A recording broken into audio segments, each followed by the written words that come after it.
Kyiv पर कब्जे के लिए रूसी फौज रीग्रुप हो गई है। यूक्रेन की आर्मी का दावा है कि कीव पर हमले के लिए रूसी फौज ने सबसे घातक यूनिट्स इस्तेमाल का प्लान बनाया और इनमें एलीट चेचन फाइटर की स्पेशल रेजिमेंट भी होगी। इसके अलावा वैगनर ग्रुप के किराए के सैनिक भी हमले में शामिल करने का प्लान है। ये थोड़ी खबर अजीब लग रही है क्योंकि कीव से हमारे साथ हमारे सहयोगी जुड़ चुके हैं अभिषेक, ये जो खबर आ रही है कि एक फाइनल तैयारी चल रही है रूस की तरफ से और इसमें जो है चेचन लड़ाकों को भी शामिल किया जा रहा है, क्या जानकारी आपके पास है अभिषेक इस खबर के बारे में? और फिलहाल कीव की सिचुएशन है क्या, कितनी दूरी पर रशियन फौजें हैं, कितना वक्त उनको लग सकता है, इतना डिले वो क्यों कर रहे हैं, इसके बारे में क्या इंफॉर्मेशन है अभिषेक?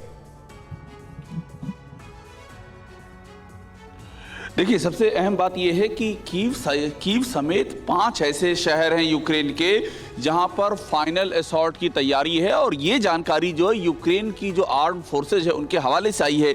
कीव है, खारकीव है, इसके बगल में चर्नीहिव है, कीव के बगल में सूमी है, मारियापोल है, माइकोलेव है।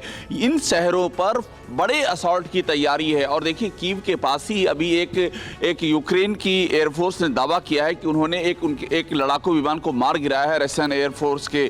तो यहाँ पर कीव की ओर लगातार आगे बढ़ती जा रही है रूस की सेना और यहाँ से 30 किलोमीटर दूर है इरपिन और बूचा के बीच में बहुत ही जबरदस्त लड़ाई है। पूरा इरपिन खाली हो चुका है, इसी कीव का आउटस्कर्ट्स कह सकते हैं। लोग पैदल इरपिन से अभिषेक कितने दिन और क्योंकि लगातार ये कहा जा रहा है अभिषेक कि अगर ये युद्ध 10 दिन और खिंच गया तो नाटो कंट्रीज भी इसमें डायरेक्टली इन्वॉल्व हो जाएंगे, एटमी जंग में भी ये बदल सकता है आपके हिसाब से, क्योंकि आप लगातार यूक्रेन के अलग अलग शहरों में जा रहे हैं, कितने दिन और?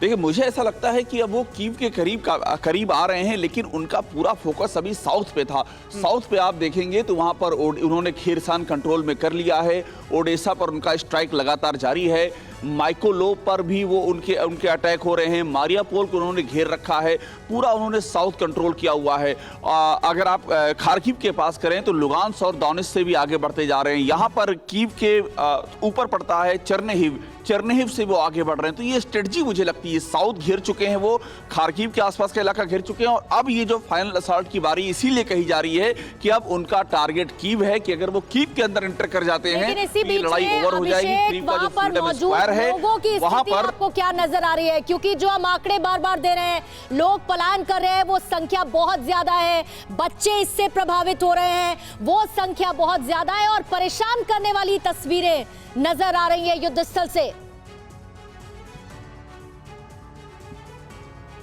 बिल्कुल ठीक है, आप कह रही हैं कि कीव से बहुत तेजी से पलायन हो रहा है। कीव से पैदल जाते हुए हमने लोगों को देखा है, जिनको साधन नहीं मिल सका वो पैदल निकल लिए और अभी आप देखिए कीव की सड़कें एकदम सन्नाटा छाया हुआ, एक दो लोगों को देख करके छोड़ करके कोई यहाँ दिखाई नहीं पड़ रहा। सारी दुकानें, सारे स्टोर सब बंद है, एकदम सन्नाटा। और ये इसीलिए है क्योंकि लगातार यहाँ पर कीव पे खबरें पहुँच रही हैं कि जो लड़ाई कीव के आउटस्कर्ट्स में चल रही है, मैंने अभी आपसे इरपिन और बूचा का जिक्र किया, वो बहुत ज़्यादा इंटेंस होती जा रही है। वहाँ की पूरी पॉपुलेशन, वहाँ से कल एक तस्वीर आई थी कि एक पुल के नीचे, एक टूटे हुए पुल के नीचे इरपिन के लोग खड़े थे अपनी जान बचाने के लिए, फिर वहाँ से उनको इवैक्यूएट कराया गया। तो लगातार इवैक्यूएशन चल रहा है। कीव से भी कहा गया है कि लोग जल्दी हो उसके निकले और फॉरेनर से समेत जो स्टूडेंट्स हैं वो सब कीव छोड़ चुके हैं। ठीक है अभिषेक, बहुत शुक्रिया, आप लगातार ग्राउंड जीरो से हमें रिपोर्ट देते रहिए। और जो हालात हैं उसमें यह है कि लगातार लोग पलायन कर रहे हैं और रशिया दबाव बढ़ाने की कोशिश कर रहा है।